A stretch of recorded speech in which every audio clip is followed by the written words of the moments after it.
مولانا رومی رحمت اللہ علیہ ایک حکایت بیان کرتے ہیں کہ ایک دفعہ مجنو لیلا سے ملنے نکلا۔ اس کی سواری ایک اونٹنی تھی۔ اتفاق سے سفر کے دوران اونٹنی نے ایک بچے کو جنم دیا، مگر مجنو نے بچے کو ساتھ نہ لیا اور اونٹنی کو لے کر لیلا کی طرف چل دیا، کیونکہ مجنو لیلا کے دیدار کے لیے اتنا بے چین تھا کہ انتظار اس کو گوارا نہ تھا۔ وہ اونٹنی کی نکیل پکڑے بیٹھا تھا اور اونٹنی چلتی جا رہی تھی اور مجنو کو لیلا کی یاد کے سوا کچھ ہوش نہ تھا۔ اسی حالت میں کھوئے کھوئے اس کو کبھی نیند آ جاتی یا آنودگی تو اس کے ہاتھ میں موجود نکیل کی رسی ڈھیلی پڑ جاتی۔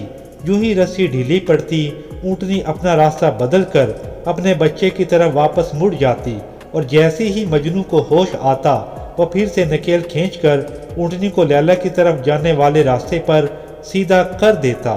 یہ عمل بار بار یوں ہی چلتا رہا اور کئی دن اسی طرح گزر گئے، مگر مجنو جہاں سے چلا تھا وہیں کھڑا رہ گیا۔ اس حقائق کو بیان فرما کر مولانا رومی فرماتے ہیں کہ مجنو کی ایک بھی منزل طے نہ ہو سکی اور وہ اسی کشمکش میں زندگی کے کئی دن رات گزار بیٹھا۔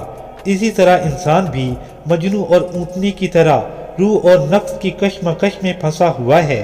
وہ اگر اپنی منزل تک پہنچنا چاہتا ہے تو اسے ہوش میں رہ کر اپنا سفر طے کرنا ہوگا، ورنہ مجنو کی طرح صحرائے زندگی میں بھٹک کر وہ دنیا بھی ہار جائے گا اور آخرت بھی۔